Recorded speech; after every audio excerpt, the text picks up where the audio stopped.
I wrote letters voicing concern with the governor's budget. Senator Markline, his response to me encouraged me to read the full details of the budget online. I did. It's no Michael Perry, but the author did throw in some interesting surprises. Reading the budget gave me perspective on the priorities of those who drafted it, and I want to highlight one specific pattern. The drafters repeatedly acknowledged the inevitable rise of prices and provided increased funding to specifically address that reality to chosen departments. At the same time, the draft reduces funding for educational programs despite facing the same inflationary pressures.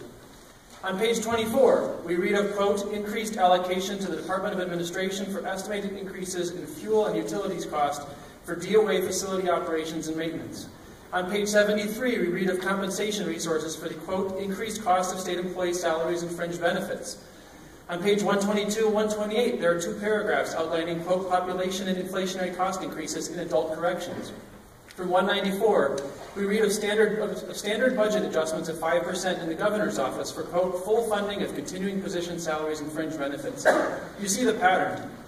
We get to public instruction on page 337 and learn of decreased school aid, and on 341 the statement that, quote, there will be no per pupil adjustment under revenue limits in the 2015-16 school year and each year thereafter. Like the governor's office, the DOA, corrections, etc., education costs rise too. Holding us at zero still forces us to make cuts. A decrease leaves our schools even further behind.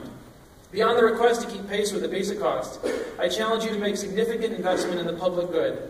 At a time when the national economy is gaining momentum and other states are restoring funds to essential community services, Wisconsin is engaged in deliberately destructive disinvestment in our public schools, university system, and beautiful state parks. Please vote against these budget proposals and instead choose to invest in our communities and the public services that make them great places to live. Thank you.